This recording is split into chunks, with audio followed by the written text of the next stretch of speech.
हमारे साहब वेद जो कहते हैं, वेद का अनुसरण करना ही धर्म है, और वेद की अवहेलना करके मनमाना आचरण करना ही अधर्म है। इसलिए जो वेद कहते हैं उस पे चलो ना। क्या मुसलमानों ने अपना दूसरा खुदा लॉन्च किया? बोलो। क्या क्रिश्चियनों ने अपना दूसरा यीशु लॉन्च किया? लेकिन हिंदुओं ने अपने भगवान लॉन्च कर दिए। तब तो हिंदुओं का पतन होता है। हमारे हिंदुओं में जिसे जो अच्छा लगता है वो करता है। सुनो, तुम्हारे अच्छे लगने से मतलब नहीं है। जो गीता कहती है, जो वेद कहते हैं वो करना चाहिए, मनमाना आचरण नहीं। मुसलमान वही करता है जो कुरान कहती है। कुछ काम ऐसे हैं कि जो मनमाना वो भी करते होंगे, लेकिन उन्होंने अपना खुदा तो एक ही रखा है। बोलो हाँ। हमारे यहाँ भी ईश्वर एक है, लेकिन ईश्वर एक होने पर भी हम लोगों ने उस एक की सत्ता को समझने में बड़ी गलती कर दी। हमारे यहाँ देवता हैं बहुत, देवता व्यवस्थापक हैं। भगवान कितने हमारे यहाँ सनातन में कितने भगवान हैं? बोलो जोर से। जब एक ईश्वर है तो दूसरा कहां से आएगा? और दूसरा हो जाएगा तो फिर व्यवस्था बनेगी कि बिगड़ेगी? और आज वही हुआ सनातन में। आज हमारा सनातन बट गया, और तो छोड़ो भगवान के नाम पे बटा हुआ है। और ये सारा बंटवारा केवल इसलिए है कि अज्ञान है। उस अज्ञान को मिटाए कौन? कोई मिटाना ही नहीं चाहता। बोलो हाँ। सबका अपना अपना मत है। हम कहते हैं हमारा मत ना सुनो, गीता का मत सुनो भैया। सनातन का मूल ग्रंथ है भगवत गीता। हम हिंदुओं का मूल ग्रंथ क्या है? भगवत गीता। हमारा सनातन का मूल ग्रंथ वेद। हमारी मत सुनो, वेद की सुनो। गीता क्या कहती है? गीता कहती है कि कृष्ण भगवान है, कृष्णस्तु भगवान स्वयं। गीता कहती है। जब गीता कहती है कि कृष्ण भगवान है, तो तुम फिर और दूसरे भगवान काहे लॉन्च कर रहे हो भाई? और हिंदू जानता समझता नहीं, उसे बेचारे को जैसा जिसने कहा बाबा जी को मानना स्टार्ट कर दिया। आज बहुत सारे मंदिर ऐसे हैं जहां राम जी नीचे बैठे हैं, शंकर जी नीचे बैठे हैं, कृष्ण जी नीचे हैं, साईं बाबा की प्रतिमा ऊपर रखी है। ये सनातन में भगवान का ये सम्मान हो रहा है कि अपमान? लेकिन ये कहे कौन? किससे कहा जाए? सुने कौन? सत्य किसी को सुनना ही नहीं। भाई एक भगवान को स्वीकार करने में दिक्कत क्या है? नारायण को हम स्वीकार करते हैं, तुम भी स्वीकार करो। राम को हम स्वीकार करते हैं, तुम भी स्वीकार करो। कृष्ण को हम स्वीकार करते हैं, तुम भी स्वीकार करो। ये थोड़ी कि तुम अपने भगवान अलग बनाओगे। पूजा करने की पद्धतियां अलग हो सकती हैं, प्रार्थना करने की परंपराएं, भाषाएं अलग हो सकती हैं, पर ईश्वर की सत्ता तो एक ही रहेगी ना। यदि ईश्वर की सत्ता में परिवर्तन हुआ तो परिणाम बुरा होगा। हाँ या ना? बोलो हाँ कि ना? इसलिए इन बातों को बहुत गंभीरता से समझने की जरूरत है। भगवान हमारे सदा एक थे, एक हैं और एक रहेंगे।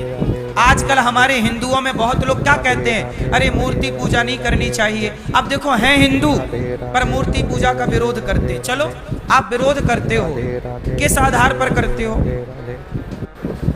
एक बात बताओ,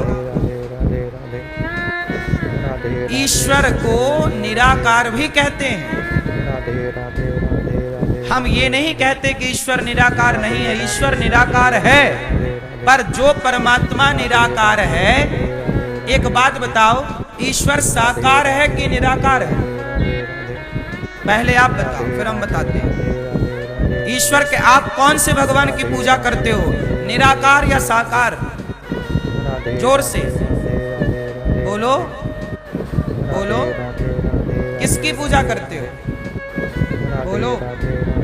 कुछ लोग हमारे सनातन में निराकार के पुजारी हैं, बोले हम निराकार की पूजा करते हैं। चलो, निराकार की पूजा करना गलत नहीं है। सनातन दोनों आज्ञा देता है, सगुण ही अगुण ही नहीं कछु भेदा।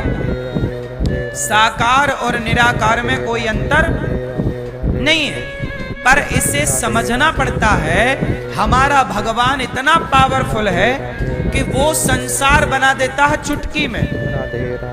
अब सोचो कि जो परमात्मा संसार को बना सकता है, क्या वो भगवान स्वयं को निराकार से साकार में लाकर खड़ा नहीं कर सकता?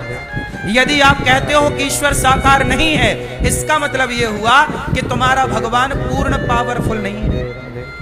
भाई, हम जिस परमात्मा की पूजा करते हैं वो इतना पावरफुल है कि वो जब चाहे साकार हो जाए, वो जब चाहे निराकार, वो जब चाहे बड़ा हो जाए, जब चाहे। हनुमान जी लंका गए तो क्या बन के गए? बोलो बोलो। छोटे अति लघु रूप पवन सुत लीन्हा। हनुमान जी लंका गए तो क्या बनकर गए? छोटे। तो सीता मैया बोली कि क्या तुम जैसे छोटे छोटे बंदर हैं लंका राम की सेना में? तब तो रावण को जीतना बड़ा कठिन होगा। तब सीता मैया को हनुमान जी ने कहा, माता मैं छोटा बना हूं आपके सामने, आप आज्ञा करो, मैं बड़ा बन के दिखाता हूं। तो हनुमान जी तुरंत क्या हुआ? भयं पर्वताकार शरीरा। हनुमान जी क्या हो गए? पर्वत की बड़े। ऐसा सीता मैया ऐसे देख रहे, अरे बेटा तुम बहुत बड़े, छोटे हो जाओ। अब हमारे हनुमान जी में इतनी सामर्थ्य है कि वो छोटे हो जाए या हाँ, चाहे वो शरीर से रहे या अदृश्य हो जाए, वो लिक्विड फॉर्म में आ जाए, पानी बन जाए। बोलो हाँ। भाई, हमारा परमात्मा तो पावरफुल है ना। वो चाहे लिक्विड फॉर्म में आ जाए, पानी बन जाए, वो चाहे बर्फ बन जाए, वो चाहे आग बन जाए, वो चाहे पेड़ पौधा बन जाए। इसलिए ना हमारे यहाँ कण कण में ईश्वर को माना जाता है। क्यों? क्योंकि हमारा परमात्मा सब कुछ बनने की सामर्थ्य रखता है, इसलिए हम कण कण में उस ईश्वर को देखते हैं। यही सनातन है। ये सनातन की गहराइयों को जानना पड़ेगा आप लोग। ये आपकी जानकारी के लिए मैं सब बातें बोल रहा हूं कि तुम्हारा जो भगवान है केवल मूर्ति तक सीमित नहीं है या निराकार तक सीमित नहीं है। वो परमात्मा हर जगह मौजूद है। पानी के रूप में वह, आग के रूप में वह, सूर्य के प्रकाश के रूप में वह, हवा के रूप में वह, पृथ्वी के रूप में वह, पंच तत्व के रूप में वह।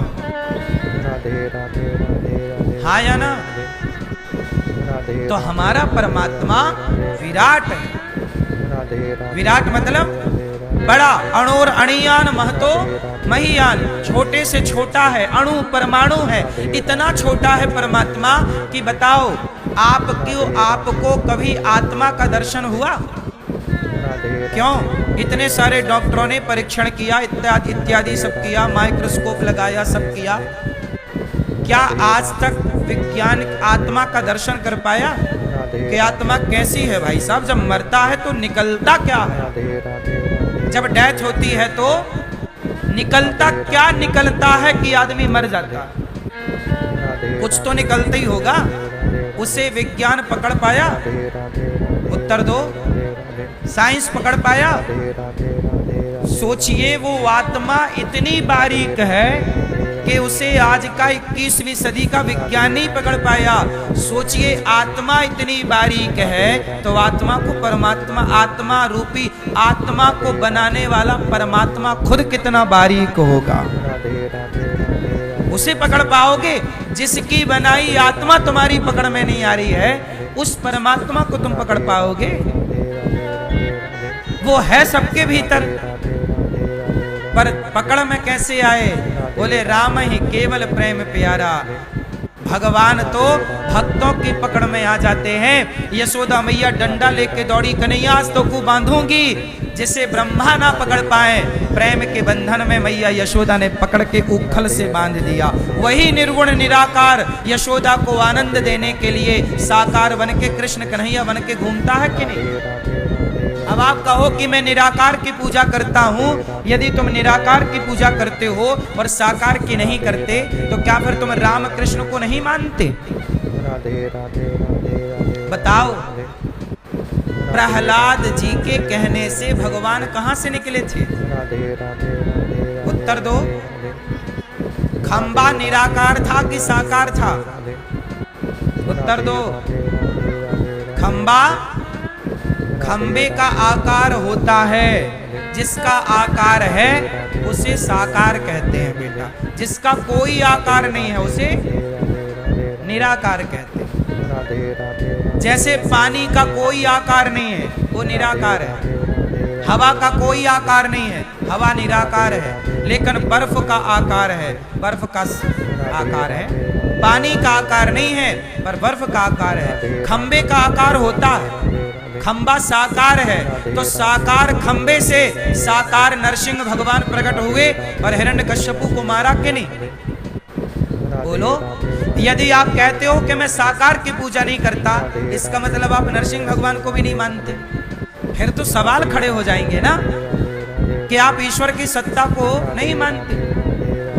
भाई हमारा भगवान निराकार है, हमारा भगवान पानी की तरह है, पर पानी बर्फ भी तो बन जाता है, वो निराकार जरूरत पड़ने पर साकार भी बन जाता है। ऐसा भगवान है हमारा। भगवान के स्वभाव को जानो। बात समझ में आई? तो भगवान भगवान है, कोई व्यक्ति भगवान नहीं हो सकता। भगवान की बराबरी कोई इंसान कदापि नहीं कर सकता, कितना भी गुणवान हो। चलो, हनुमान जी से बड़ा गुणवान धरती में कोई पैदा होगा? उत्तर दो। हनुमान जी से बड़ा गुणवान कोई धरती में पैदा होगा? पर वो हनुमान जी भी राम जी के मंदिर में हाथ जोड़ के सिर झुकाए खड़े हैं कि नहीं? हनुमान जी ने अपने को नहीं कहा कि मैं भगवान हूँ। हनुमान जी तो ये कहते हैं कि राम दुआरे तुम रखवारे। हनुमान जी राम के कौन है? दास है। राम के मंदिर में हनुमान जी कैसे खड़े हैं, कैसे बैठे हैं? हाथ बोलो ऐसे, सिर झुकाए। वाह, हनुमान जी से बड़ा क्या धरती में कोई पुरुष पैदा हुआ? उत्तर दो। हनुमान जी से बड़ा शक्तिशाली हुआ? इतने शक्तिशाली, इतने पावरफुल हनुमान जी भी राम के आगे हाथ जोड़े खड़े हैं। साहब तुम क्या भगवान बनोगे? भगवान के चरण धूली बन जाओ। हनुमान जी जैसे कौन होंगे? लेकिन वो हनुमान जी राम के द्वार पर बैठे हैं कि नहीं, हाथ जोड़े? समझते नहीं हो यार। भगवान भगवान है भाई, हल्के में मत लो। तुम समझ ही नहीं पाए। हनुमान जी भी अपने को राम का भक्त कहते हैं। अपने को क्या बताते हैं हनुमान जी? राम का भक्त। अब बताओ, ऐसे हनुमान जी को हम बार बार प्रणाम करें और हनुमान जी से बहुत कुछ सीखें, बहुत कुछ ज्ञान लें। अपने झूठे घमंड में ना जीने लग जाएं, झूठे घमंड में ही ना रहने लग जाएं। एक बार भागवत सुनी, राजा परीक्षित ने उद्धार हो गया। इंद्र को कथा नहीं सुनाई, इंद्र ने तराजू बांधी, भागवत जी को पलड़े को रखा। भागवत जी एक पलड़े पे रखा, दूसरे पलड़े पे स्वर्ग के सुखों को रखकर तौला, तो भागवत जी का पलड़ा भारी था। भागवत जी की बराबरी कोई नहीं कर सकता। भागवत कौन है? प्रत्यक्ष भगवान का वांग्मय स्वरूप है भागवत जी। अब इंद्र का अभिमान समाप्त हुआ, तब भागवत से भगवान प्रकट हो गए। बोलिए भागवत भगवान की।